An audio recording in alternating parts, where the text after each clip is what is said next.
વ્યસનની માપ રાખજો. રામાયણ છે ને, રામાયણ એક લક્ષ્મણ રેખા, તમને રામાયણનો દાખલો આપું. લક્ષ્મણ રેખા કે સીતાજી ઓળંગી ગયા અને રાવણ હરણ કરી ગયો. રામાયણ એવું કહે છે. તો તમે એવું માનો છો કે સીતાજીને શક્તિ નહોતી?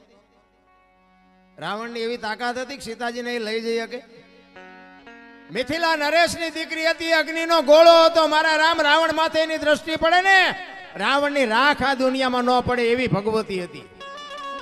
પણ તમને અને મને કેળો બનાવ્યો કે લક્ષ્મણ રેખા ટપી જાય એનું આ દુનિયામાં હરણ જ થાય. બાપ હોય, દીકરો હોય, માં હોય, પત્ની હોય કે વહુ હોય, લક્ષ્મણ રેખા જે ટપે એનું હરણ થાય. રાવણ ગામો ગામ છે, મરી ગયા વેમમાં ન રહેતા. હું એટલા માટે કહું, તમને ભગવાને આપ્યું ખાઓ પીવો વાપરો મોજ કરો, એમાં મને કોઈ તકલીફ નથી. પણ ફેશનનું મહાપુરુષોએ કીધું છે કે એક સંપત્તિ ઉપર, એક સ્ત્રી ઉપર અને એક ભોજન ઉપર, આની માથેથી પડદો હટી જાય ને એટલે એની કિંમત ઉડી જાય. લખવું હોય તો લખી લેજો. ભોજન ઉઘાડવું પડ્યું ને એટલે તમને ખાવાનું ન ભાવે કે આ ખવાય નહીં. સંપત્તિ ઉઘાડી થઈ જાય ને એટલે તમને એમ થાય કે આ ખોટું હોય, સાચું આવી રીતે પડ્યું હોય. અને એક દીકરી ઉપર બાપુ જો મર્યાદિત કપડા ન હોય ને તો સમજી લેજો દુનિયા એની માથે દ્રષ્ટિ ખોટી જ કરવાની. મહાપુરુષોએ કીધું છે, શું કામ? જ્યાં ધર્મ ધ્રુજો અને પુરુષ નથી પૂગી ગયો ત્યાં દેશની આબરૂ બાપુ દીકરીઓ રાખી છે. તમે કહો તો હવાર સુધી દાખલા આપો. પુરુષ નથી પૂગી ગયો. દુનિયાની આબરૂ અને ધર્મને રાખવા માટે પુરુષ જ્યાં નથી પૂગી ગયો, દેશની આબરૂ દીકરીઓ રાખી છે. જેટલા સફળ પુરુષો છે એમાં એક એક માનો હાથ છે, એક એક ભગવતીનો હાથ છે. જાણે છે બધા, કરવું કોઈ નથી. હરિશ્ચંદ્ર રાજાને તારામતી ન હોત ને તો કોઈ ઓળખત નહીં. સગાળસાને ચંગાવતી ન હોત તો કોઈ ઓળખત નહીં. જલારામ બાપાને વીરબાઈ ન હોત તો કોઈ ઓળખત નહીં. અમરમાં ન હોત ને તો દેવીદાસ બાપુને કોઈ ઓળખત નહીં. આ પીપળીમાં સવારામ બાપાને જબુમાં ન હોત તો કોઈ ઓળખત નહીં. એક એક સફળ પુરુષની વાય બાપુ અમે આ મોટી મોટી કરતા હોય ને ઘરે અમારું બૈરું કપાતર હોય તો નો ગણાય કે આ દુનિયા નથી સુધારવા તારી વહુ સુધારીને નો કે આ તમે અમને આમ હાથની હથેળી રાખો, હલો જમવાના, હલો ચા પીવાના, હલો ગાડલા ને ખાટલા ને બધું કરો. તમે એને કોઈ આવ્યા હોય મારા ઘર બાજુ અને હું એમ કહું હલો હલો, અરે ચા પાણી રોટલા સિવાય જવાય? અને હું આમ ડેલામાં લઈ જાઉં અને રહોડામાંથી હાણેશું લોટા મંડે ઉડવા, મારે ચીનપા જવું? અરે હારું માણા ન હોય તો જીવવાની મજા ન આવે. ભલા મને હગો હારો નો હાપડે, મિત્ર મળે જો લબાડ, પત્ની મળે જો કભાર જાતો હેળે જો અવતાર. ત્રણે પખા મોળા હોય તો ગિરનારમાં વ્યૂ જવાય. જીવવાની મજા જ ન આવે. ભલા કોઈ મતલબ નથી રામ. હું તો એમ કહું, પતિની વાત જો પત્ની સમજી શકે ને પત્નીની વાત પતિ સમજે કે તો જ બાપુ વાય પેઢી હારી થવાની. બાકી તો શેટલાઈનું આપણે જોઈને તો આપણને એમ થાય સારું આમનું હાલતું ચમ હશે. કોઈ મતલબ જ નથી રામ. તમે વિચાર કરો, હરિશ્ચંદ્ર રાજાએ તારામતીને વેચ્યા ને એમના ગુરુ મહારાજનું ધ્યાન. બાપુ સતયુગ હતો, જો તમે વિચાર કરજો. સતયુગમાં હરિશ્ચંદ્ર રાજાને બૈરું વેસવું પડ્યું. ઇતિહાસ બોલે છે, આપણે હતા નહીં તેથી. અને આ બધું છે ને બધા આપણે શાસ્ત્રોના સંતોના આધારથી આ બધું બોલી છે. બાપુ આમાં સાચું હોય રાખજો ને ખોટું હોય ડિલેટ મારી દીજો. કોઈ ફોન બોન ન કરતા. હા, તો અત્યારે મીડિયાનો માધ્યમનો સમય છે. વળી એમ કે હા ક્યાં બોલ્યા, આવું ક્યાં હતું જ નહીં. પાછા ઘણા એમ કે કેમ જાણે હરિશ્ચંદ્ર વખતે ઈવડા ઈએ હોય. કેટલાય લોહી પીવે છે અમારું. હરિશ્ચંદ્ર રાજાને પોતાની પત્ની વેચવી પડી સતયુગમાં. આ કળિયુગ છે બાપુ, વેચવું પડે એવું છે કોઈને? હે ભગવાને કેટલું આપ્યું, વાહન મકાન રૂપિયા લોઢા હવામાં ઉડે, વગર દોડે વાતું થાય, હિલોળા કરે એવું મળ્યું છે. જો આમાં જીવતા ન આવડે તો આંટો થયો એવું નથી લાગતું. શું ઘટે ભલા માણસ? આપણા ઘરે બે ટાઈમ સારો રોટલો નથી મળ્યો, ભલા સારું લુગડું નથી પહેર્યું. છતાંય જો માણસ તમે જુઓ તો કોઈને સંતોષ જ નથી. બોલો અમારી બે કઈ નથી, અમારી બે કઈ મરો કઈ ન હોય તો શું જોવે છે તમારે? અરે શેઠો જ નથી ભલા માણા. થીગડા ઉપર થીગડા દઈ દઈને આપણા ગઈઠા મરી ગયા. આપણે એક આંગળી જાય એટલું વાંકું હોય ને તોય આપણી માં એમ કે લાય બેટા લાય બેટા આકા લઈ દઉં. અને અત્યારે ફાટલા પહેરવાનું ચાલુ થયું. ઓલા જીન્સમાં માથા વ્યા જાય એવા ફાંકા હોય તો એ પહેરે હારા. એટલે આવા તો અમે પહેરતા જ તા. ખબર નહોતી કે આવું આવશે ને કે અમે હાઈસ્કૂલ રાખ્યો તો અત્યારે અમે તારી હારે પહેરત.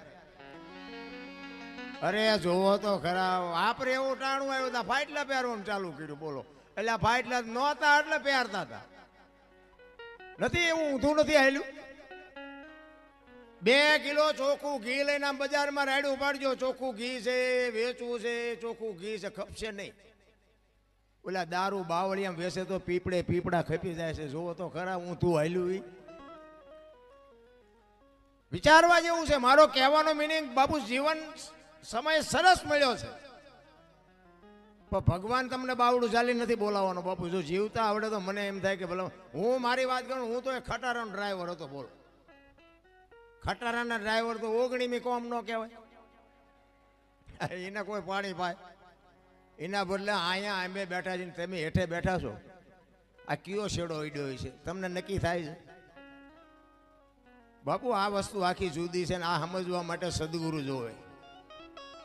મા બાપ છે ને આપણા માતા પિતા છે ને એ સદગુરુ છે 100%. પણ એ તમારો જન્મ આપી શકે, લાલન પાલન કરી શકે, ઉછેર કરાવી શકે, લગ્ન કરાવી શકે, ભણાવી શકે, ઓળખાણ ન કરાવી શકે. તમે કોણ છો એની ઓળખાણ તો બાપુ સદગુરુ કરાવી શકે. બીજાનું કામ નથી રાખવું. સદગુરુ જ્યાં સુધી ન મળે ત્યાં સુધી તમને તમારી ઓળખાણ ન થાય. અને તમારી ઓળખાણ ન થાય તો સમજી લેજો તમે માણાના અવતારમાં એક કૂતરું આવીને વી ગયું ને એમ તમે વીઆઈ ગયા. મીરાએ કીધું આત્માને ઓળખ્યા વિના લક્ષ 84 નહીં મટે. તમારી ભ્રમણા ભાંગ્યા વિના ભવના ફેરા નહીં મટે. આપણી ગત ગંગા છે ને જેસલ, તોરલ, રૂપાદે, માલદે, કતીબજા, હુરમબાઈ, લાખો, લોયણ, જતો, ભગત, ખીમડીઓ, કોટવાલ, ડાલીબાઈ, રામદેવજી, હાલો, હુરો, વણવી, ઢોંગો, નિરલ, કુંભો આ બધા ગતના ગોઠી હતા ને. એમાં સ્ત્રી હતી, પુરુષ હતા, અમીર હતા, ગરીબ હતા, તમામે તમામ સમાજના હતા. બાપુ ખોળિયા જુદા હોય ને જીવ જો એક થઈ જાય ને તો મળદા તો અત્યારે બેઠા થાય. ઈને ગત ગંગા કહેવાય. પણ ભજન એમના સમજાવ. હું તમને એક જ વાત કહું. ભોળાનાથનો દીકરો કે ગણપતિનું માથું ભોળાનાથે કાપ્યું અને હાથીનું લગાડ્યું એમ કે ને બધા ફોટામાં જોયું, મૂર્તિમાં જોયું. શું થયું? એ ભોળાનાથે માથું કાપ્યું અને હાથીનું લગાડ્યું. બધા આપણે મૂર્તિમાં ફોટામાં જોઈ ને તો હું એમ કહું છું પેલું કાપ્યું ત્યાં જ નહીં પડ્યું હોય. હાથીનું શું કામ ચોંટાડ્યું છે? આ કોઈ ભણાવતું નથી એટલે તમે અમને સાંભળો છો. કાપ્યું હોય તો અહીંયા જ પડ્યું હોય ને તો ઈ નો સોટાડી શકે ને. હાથીને કાપીને અને હાથીનું માથું ફીટ થાય, માણસ શરીર ઉપર માથામાં ફીટ થાય. હાથીનું આવડું હોય. હવે આ 4 આંગળની જગ્યા હોય માથે ફીટ થાય. એટલે આ બધું છે ને અટપટું છે. ચિત્તની શાંતિ, મનની પ્રશંસા, દિલની દાતારી, ગુમડાની રોજ અને ટાઢિયા તાવની ટાઢ આટલું માલકુરથી આવે. ભજનનું ઊંધું છે. ગુમડું થયું ને ગુમડું એની દવા લગાડવાની હોય ઉપરથી મટે માલપાથી. એટલે નથી સમજાતું. તમે બધા કરોડપતિ છો તમે મને બોલાવો? કોઈ નથી બોલાવે એવું બાપુ. પણ આ અંતરના ઊંડાણની કોક વેધુને કરાય વાત. આને સોરે નો સીતરાય સીતની વાતું શંકરા. અમારે ઘણું કહેવું છે પણ કારણ કે નકે તમને મને વિચાર આવે કે જો આ સંતાનની બીકથી કંસને બાપુ આટલી બધી તકલીફ પડી હોય તો આ જેલમાં હું કામ, જેલમાં બેન ભેગા હું કામ પૂરે? આ બધી અટપટી વાત છે. એટલામાં બહુ ઊંડું ઉતરાય જેવું નથી. એટલા માટે મારે એક માની વાણી કરવી છે. તમારી જેવી મોજ છે એવો આનંદ કરાવીશું. પણ આમાં કેવું છે કે મેં કીધું મારે 7-8 રાતું ખેંચી છે ને એટલે ક્યારેક ગોટે ચડે બધું. એટલે પુરુષોત્તમ બાપુ એક વાણી બાપુ છે. જેટલા મહાપુરુષો છે ને એ તમે વિચાર કરો કે આજે આપણે બધાને યાદ કરી છે. એના માતા પિતાના સંસ્કાર કેવા છે? કેટલા મા બાપે બાપુ એના સંસ્કાર કેવા આપ્યા છે કે આજે આખી દુનિયા એના ગાણા ગાય છે. અમારે અહીંયા કઈ કોથળા નથી આવતા. આ હરિચંદ્રની વાત કરી કે સગાળસાની ગમે એની વાત કરી તો એની પેઢીઓના અમારે અહીંયા કોથળા નથી આવતા. એના મા બાપે બાપુ કેવા સંસ્કારનું સિંચન કર્યું છે, આજે દુનિયા એના ગાણા ગાય છે. એટલા માટે પુરુષોત્તમ બાપુ એની વાણીમાં એની માની વાત કરે છે કે મારી મા તો મારી મા છે ભાઈ. અને બાપુ માનું જો જતન કરતા તમને આવડી જાય તો જિંદગીમાં સતયુગનો બાપ છે આ સમય રહ્યો ને. બાકી તો બધા વાર્તા એવું કરે છે. ઘણા કે સ્વર્ગમાં ઇન્દ્ર ભગવાન કે સોનાના સિંહાસન ઉપર બેઠા છે ને ઇન્દ્રની અપસરાયું નાચે છે ને અહીંયા ફુવારા છે ને અહીંયા કોઈક જી આવ્યું હોય કોને મારે પગ ઝાલવા જી આવ્યું કોઈ આમ જ હાલે તાર બધું ડીંગો ડીંગ જ તે. આ નથી લાગતું સ્વર્ગ જેવું નથી લાગતું. આ લગ્ન થયા તેથી આવા માંડવા નથી નાખ્યા. લ્યો આદર દહીશ પડે તો આમાં જા ખબર પડે એવું છે. ઓલા તો ઘર એવા હતા વરસાદ થાય તો આખા ઘરના બકડિયા લઈને રખડતા હોય દુંદુડિયું થતી હોય એટલે હું ઉચારે. લો આ સ્વર્ગ નો બાપ નથી, સ્વર્ગ કરતા સોહામણું નથી. આ છેલ્લા માણા બેઠા નિરાય દે કદાચ 25 ઇંચ વરસાદ પડે તો આ કઈ ફેર પડે એવું છે? આટલી ખુરશીઓ ને આટલા સોફા. અરે બાપુ સારું ગોદડું નથી જડ્યું તો હજી રોવે જ છે બધા. અમારે બે કઈ નથી કઈ નથી.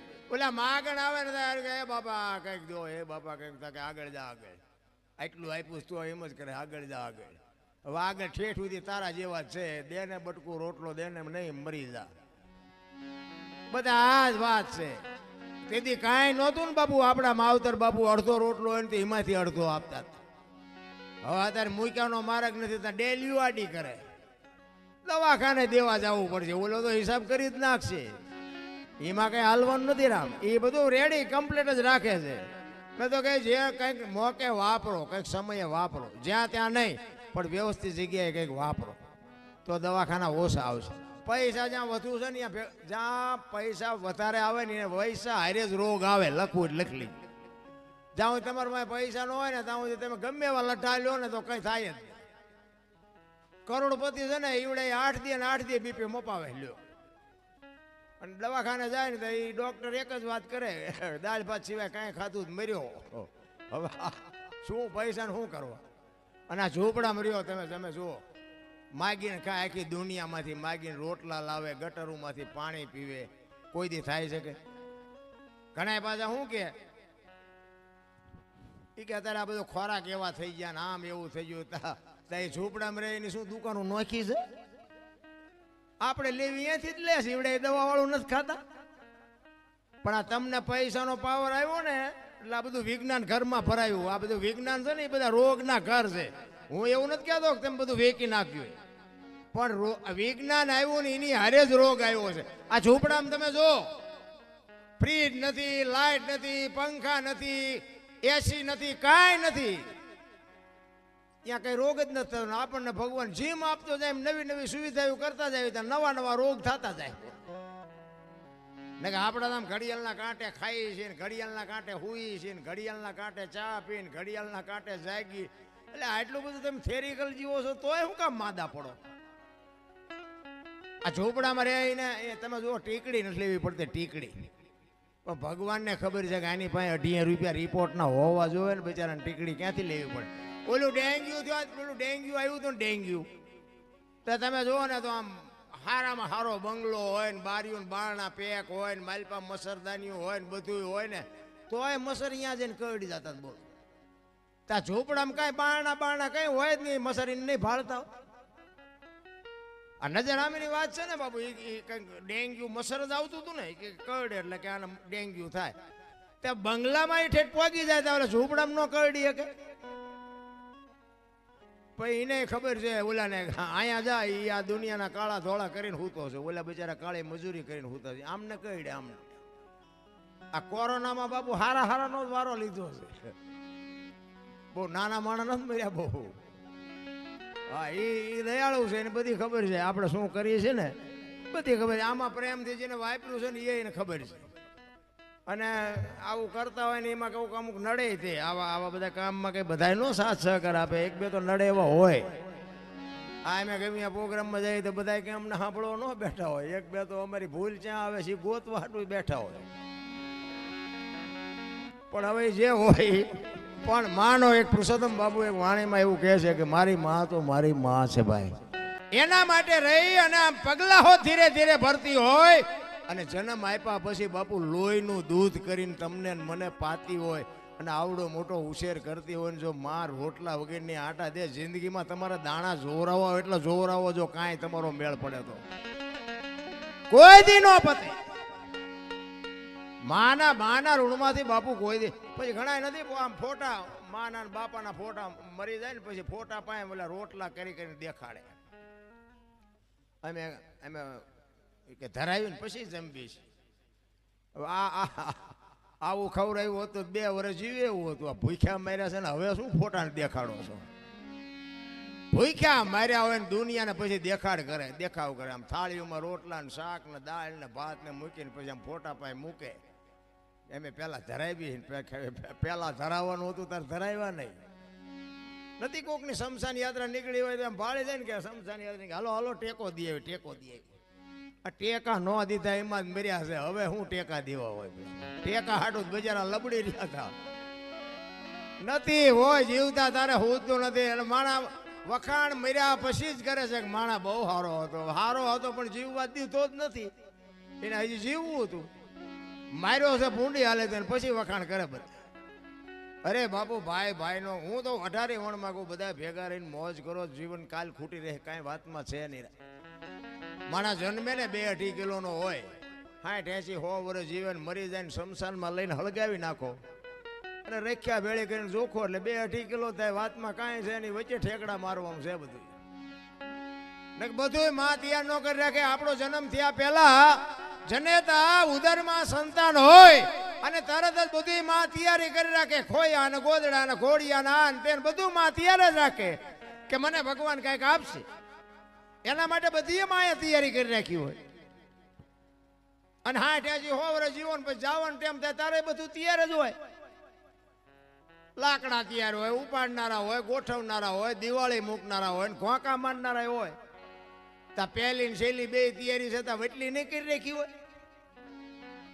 પણ આ માલ પાવલું હું થોડુંક કરે ને હું થોડુંક ભણી ગયા હોય એમાં વળી ભગવાને થોડુંક ધોરું સાંભળું આપ્યું હોય, થોડાક છૂટા આપ્યા હોય, થોડીક સંપત્તિ આપી હોય તો તમે જોવો તો નકરા ઠેકડા. આપણે કોઈની જરૂર નથી, આપણે કોઈને જરૂર નથી. તું મરીશ તાર 4 જણા નહીં જોવે હાલીને જઈશ.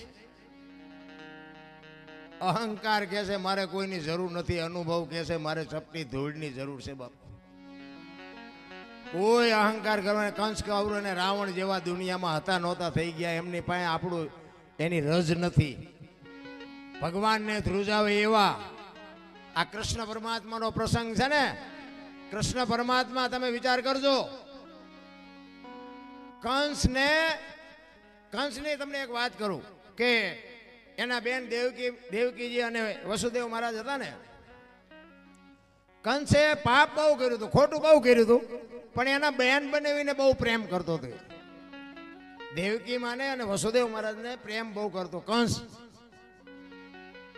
એટલે એકવાર આમ રથમાં બેહાડી બેનને બનાવીને રથમાં બેહાડી અને આમ બગીચામાં ફરતા હતા. એમાં આકાશવાણી થઈ. એના કર્મનો બાપુ ઘડો ભરાવા આવ્યો ને એટલે આકાશવાણી થઈ કે કંસ તું આટલો બધો તારી બેન બનાવીને પ્રેમ કરસ ને પણ તારી બેનનું 8મું સંતાન જ તારું મોતનું કારણ બનશે. હવે મને કાલ મારી નાખવાના છે એમ કે એટલે તો પછી બાપુ ફડકા વધી જાય. પછી ઓલો પ્રેમ બધું વયું ગયું. બેન ના બનાવીનો પ્રેમ વયું ગયો. એ કે મને મારી નાખે તો બેન ને બનાવીને શું કરવા? આવો પ્રેમ રાખીને શું કામ? દુનિયા સ્વાર્થી તો છે 100%. એ પછી જેલમાં પૂરા ના કર્યું તે કર્યું જે કર્યું હોય. હવે એને વિચાર એવો થયો એ કે મને 8મું સંતાન મારવાનું છે ને એટલે 7 સંતાન થાય ત્યાં સુધી આપણે કાંઈ ચિંતા નથી. એટલે એ કે 7 સંતાનને આપણે કાંઈ કરવું નથી. 8મું સંતાન થાય ને ત્યારે એને આપણે જીવવા દેવું નથી. હવે આને આવો વિચાર આવ્યો અને કૃષ્ણ પરમાત્મા વિચાર કરે કે હારો આ જો 8 મારે ને તો જ મોતનો ઘડા એનો ભરાય એવું છે ને. આને હારો વિચાર આવ્યો. આ હાથ નો મારે તો મારી આકાશવાણી ખોટી પડે અને ઘડો પૂરો ભરાય નહીં. અને ભરાણા પહેલા હું મારું તો મારો અન્યાય કહેવાય. હારો આને વિચાર હારો કેમ આવ્યો? આ જો 8 ને મારી નાખે તો જ એનો ઘોડો સંપૂર્ણ ભરાય ને તો જ હું એને મારી શકું. મારી આકાશવાણી એને મેં એ કરી છે. ભગવાન મૂંઝાણા કે હવે શું કરવું? એમાં નારદજી આવ્યા કે શું પ્રભુ ચિંતા કરો છો? એ કે ભાઈ મેં આકાશવાણી કરી છે આવી અને 8 મારે ને તો એનો ઘોડો ભરાય એવું છે ને એને વિચાર સારો આવ્યો કે હાથને મારે શું કામ મારવા જોઈએ? તો નારદજી કે પણ તમારું કહેવાનું શું થાય છે? એ કે ઈ હાથને જો મારે ને તો મેળ, પણ મૂળ તો તમારે મરવવા જ છે ને. તમારે ન ખોટું કરવું હોય પણ દુનિયા તમને ખોટું કરાવે. મૂળ તો એ કે મરવી જ નાખવા છે ને, એ તો હું મરવી નાખી, તમે શું કામ મૂંઝાવશો? એ કે એ નારદજી આવ્યા ને તો કંસ આખી સભા ભરીને બેઠો હતો. એટલે નારદજીને જોયા ને એટલે કંસ સામો આવ્યો, પધારો પધારો ભૂદેવ પધારો. એ કે શું આવડી મોટી સભા ભરીને બેઠા છો? એ કે ભાઈ એક પ્રશ્ન મૂંઝાણો. એમાં સભામાં અડધા એમ કે મારી નખાય, અડધા એમ કે ભાઈ નો મરાય, હાથને હું કામ મારવા જોઈએ? એટલે નારદજી આવ્યા. એ કે ભાઈ અમને પ્રશ્ન મૂંઝવે છે, આવી રીતની વાત છે, હવે આમાં શું કરવું? અડધા કહે છે કે મારી નખાય હાથને, અડધા એમ કહે છે કે નો મરાય. તમારું શું કેવું? તમે જે નિર્ણય કરો. એ કે હું તો તમને નિર્ણય કરાવું, પણ તમે શું નક્કી કર્યું? કંસ કે પણ મેં તો એ નક્કી કર્યું છે કે 8મું સંતાન મને મારવાનું છે એવી આકાશવાણી થઈ છે. તો 8મા સંતાનને મરવાનું તો હાથને મારે શું કામ મારવા જોઈએ? નારદજી કે ઈ જ તમારી ભૂલ છે, 8 ને મારી જ નખાય. એ કે પણ તમે વિચાર તો કરો, એને ભગવાન એવું બોલ્યા છે કે 8મું સંતાન તો 1 2 3 4 5 6 7 પછી જ 8 આવે ને, હાથને મારવાનો અરજ શું? એ કે તમે નહીં સમજો, હું તમને સમજાવું. એ કે આમ દિવાલ ઉપર લીટા કરો. જો આ નારદજી બાપુ ખોટું જે કરાવવા વાળા હોય ને એ તમને ગમે ઊંધા કાન પકડાવીને તમને ખોટું કરાવે. નારદજી કે આમ તમે લીટા કરો. આમ લીટા કરાવ્યા 8. એ કે લીટા હું કામ? એ કે હું તમને કહું એમ કરો ને. એ આમ 8 લીટા કરાવ્યા. એ કે ગણો. એટલે આમ ગણ્યા 1 2 3 4 5 6. એ કે 8મો આ થયું ને? તો કે હા. કે તમે આઈનપાથી ગણ્યા ને ભગવાન છે કે આઈનપાથી ગણશે તો? એ કે તો હારું પેલું રહ્યું જ મન મારી નાખે. એટલે કહું છું કે હાથને પતાવી દો. કે તો પતાવી દો. તમારે નથી કરવું, દુનિયા કરાવે. દુનિયા ઊંધા કાન જગત પકડાવે છે. કોઈને બાપુ એવું કરવું જ નથી. મારો કહેવાનો મિનિંગ બાપુ આ ઇતિહાસ છે ને બધું ગૂઢ ઇતિહાસ છે. કહેવાનો મારો મિનિંગ એ છે કે માં હોય મોટે બોલું માં, એ હાથે નાનપણ સાંભળે. એ મલક બધાની મજા પછી કડવી લાગે કાગડા. એ આ જનેતાને હું એટલા માટે કહું છું, આ દીકરીઓને મારે કહેવાનો અર્થ એટલા માટે છે કે તમે એમ કહો ભગવાન મને હારો દીકરો દે, હારો દીકરો દે. શું અહીંયા ગોદામ છે? હે અહીંયા દુકાન છે? હારા દીકરા બાપુ માં સંસ્કાર આપે તો જ હારા દીકરા થઈ શકે. બાકી એમના તમે હારો દે એમ કરી મેળ ન પડે. પણ હું તો બહેનોને ખાસ વિનંતી કરું, હાથ જોડીને કહું, હું કોઈ સલાહ દેવા તમને આવ્યો નથી, અને મારી સલાહ તો શું મારી લાયકાત હતી હું તમને સલાહ આપું. પણ મારો કહેવાનો, મારી વાતની અમુક બાપુ નોંધ કરજો અને એનો અનુભવ કરજો. હું કોઈ પાવરની વાત નથી કરતો. પણ તમારે સારા સંતાન જોઈને તો મારી એક જ ભલામણ છે કે ઉદરમાં સંતાનનો વિકાસ થતો હોય અને જન્મ થયા પહેલા રામાયણ ને ગીતાના 5-5 પાના વાંચજો. જો આપને સંતાન થાય એવું આ ટેકો દેવું દીકરો ન થાય તો બાપુ મારું નામ તમે જોડો ઘા કરજો. હારા દીકરા તો થાય. મારા વહુ હારો ભેગા પાણી પૂરી ખાતા હોય તો અહીંયા કઈ હારા વાઈટ ન હોય દીકરાની. એ તો ઠીક છે, પછી કહેવાનું હોય અમુક એ ભગવાન એકાદો દીકરો દે, અમે દીકરા વગીરના છીએ. તો અમુક એમ કે હે ભગવાન આના કરતા ન દીધો હોત તો સારું હતું. આપણે એમ થાય કે હારા આવે આ દીકરા હાઈવે ફાયદો છે કે નો હાઈવે ફાયદો છે? ભગવાન ભાઈ બાપુ માગજો એકાદો દીકરો, પણ એને કહેજે કે ગોપીચંદ ને ભરથરી જેવો કા દીકરો આપે, ગંગા સતી પાનબાઈ જેવી દીકરી આપે, 7 પેઢીઓના નામ ઉજળા કરી દે. એટલા જ માટે કહું છું બાપુ, દીકરીઓનું સમર્પણ છે બાપુ, એનો ત્યાગ છે. માનું બાપુ છે ને પદ ટોચે છે.